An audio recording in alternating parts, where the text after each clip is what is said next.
हिंदू धर्म में अमावस्या का विशेष महत्व है।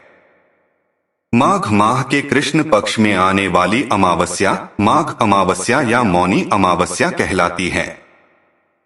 मान्यताओं के अनुसार इस दिन मनुष्य को मौन रहते हुए गंगा, यमुना या अन्य पवित्र नदियों, जलाशय अथवा कुंड में स्नान करना चाहिए। मुनि शब्द से ही मौनी की उत्पत्ति हुई है।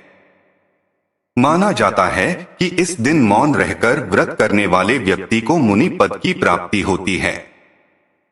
इस बार माघ अमावस्या 9 फरवरी को है। पौराणिक मान्यताओं के अनुसार इस दिन सृष्टि के संचालक मनु का जन्म हुआ था, इसलिए भी इसे मौनी अमावस्या कहा जाता है। दोस्तों, प्राचीन कथा के अनुसार कांचीपुरी में एक ब्राह्मण रहता था। उसका नाम देवस्वामी तथा उसकी पत्नी का नाम धनवती था। उनके 7 पुत्र तथा एक पुत्री थी। पुत्री का नाम गुणवती था।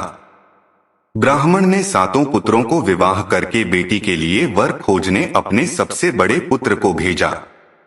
उसी दौरान किसी पंडित ने पुत्री की जन्म कुंडली देखी और बताया, सप्तपदी होते होते यह कन्या विधवा हो जाएगी। तब उस ब्राह्मण ने पंडित से पूछा, पुत्री के इस वैधव्य दोष का निवारण कैसे होगा? पंडित ने कहा, सोमा का पूजन करने से वैधव्य दोष दूर होगा। फिर सोमा का परिचय देते हुए उसने बताया, वह एक धोबिन है। उसका निवास स्थान सिंहल द्वीप है। उसे जैसे तैसे प्रसन्न करो और गुणवती के विवाह से पूर्व उसे यहाँ बुला लो। तब देवस्वामी का सबसे छोटा लड़का बहन को अपने साथ लेकर सिंहल द्वीप जाने के लिए सागर तट पर चला गया। सागर पार करने की चिंता में दोनों एक वृक्ष की छाया में बैठ गए। उस पेड़ पर एक घोंसले में गिद्ध का परिवार रहता था। उस समय घोंसले में सिर्फ गिद्ध के बच्चे थे। गिद्ध के बच्चे भाई बहन के क्रियाकलापों को देख रहे थे। सायंकाल के समय उन बच्चों, गिद्ध के बच्चों की मां आई तो उन्होंने भोजन नहीं किया। वह अपनी मां से बोले, नीचे 2 प्राणी सुबह से भूखे प्यासे बैठे हैं। जब तक वे कुछ नहीं खा लेते तब तक हम भी कुछ नहीं खाएंगे। तब दया और ममता के वशीभूत गिद्ध माता उनके पास आई और बोली, मैंने आपकी इच्छाओं को जान लिया है। इस वन में जो भी फल फूल कंदमूल मिलेगा मैं ले आती हूं। आप भोजन कर लीजिए। मैं प्रातः काल आपको सागर पार कराकर सिंहल द्वीप की सीमा के पास पहुंचा दूंगी। और वे दोनों भाई बहन माता की सहायता से सोमा के यहाँ जा पहुंचे। वे नित्य प्रातः उठकर सोमा का घर झाड़कर लीप देते थे। एक दिन सोमा ने अपनी बहुओं से पूछा, हमारे घर कौन बुहारता है, कौन लीपता पोतता है? सबने कहा, हमारे सिवाय और कौन बाहर से इस काम को करने आएगा? किंतु सोमा को उनकी बातों पर विश्वास नहीं हुआ।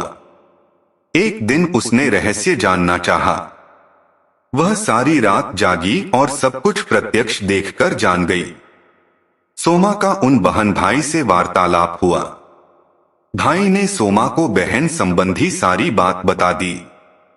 सोमा ने उनकी श्रम साधना तथा सेवा से प्रसन्न होकर उचित समय पर उनके घर पहुंचने का वचन देकर कन्या के वैधव्य दोष निवारण का आश्वासन दे दिया।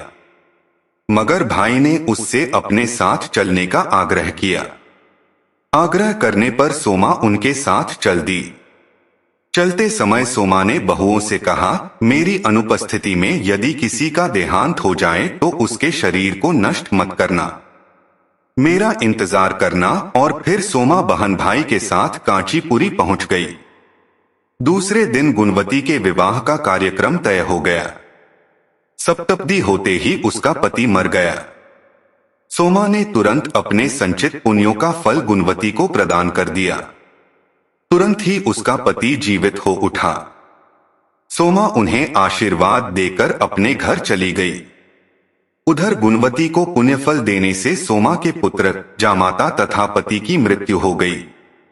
सोमा ने पुण्यफल संचित करने के लिए मार्ग में अश्वत्थ पीपल वृक्ष की छाया में विष्णु जी का पूजन करके 108 परिक्रमाएं की।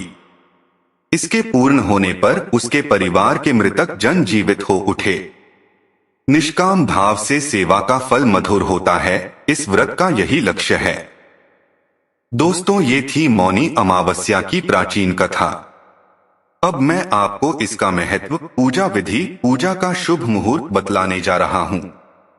दोस्तों, शास्त्रों में मौनी अमावस्या के दिन प्रयागराज के संगम में स्नान का विशेष महत्व बताया गया है। इस दिन यहाँ देव और पितरों का संगम होता है।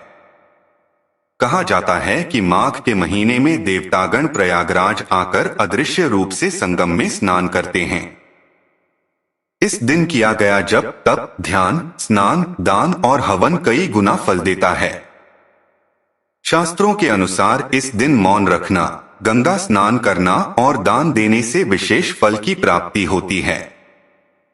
मौनी अमावस्या पर प्रयागराज में स्नान करने से व्यक्ति को मोक्ष की प्राप्ति होती है और अमृत के समान फल मिलता है। माघ अमावस्या पर मौन रहने का भी विशेष महत्व बताया गया है। अगर इस दिन मौन रहना संभव न हो तो भी अपनी वाणी पर नियंत्रण रखें और गलती से भी अपने मुंह से कटु वचन न निकालें। पुराणों के अनुसार मौनी अमावस्या के दिन मन की स्थिति कमजोर होती है, इसलिए इस दिन मौन व्रत रखकर मन को संयम रखना चाहिए। माघ अमावस्या दिन भगवान विष्णु और शिव दोनों की पूजा अर्चना की जाती है। मौनी अमावस्या के दिन प्रातःकाल स्नान नदी, सरोवर या पवित्र कुंड में स्नान करना चाहिए। इसके बाद सूर्य देव को अर्घ्य देना चाहिए। इस दिन व्रत का संकल्प लेने के बाद मौन रहने का प्रयास करना चाहिए। इस दिन भूखे व्यक्ति को भोजन कराना बहुत शुभ माना जाता है।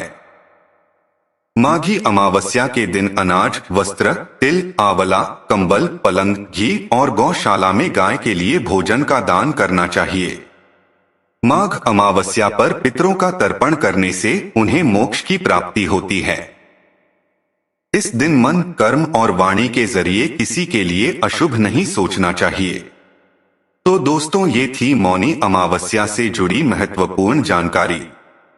आपको यह जानकारी कैसी लगी कमेंट करके जरूर बताएं। आप सभी को धन्यवाद।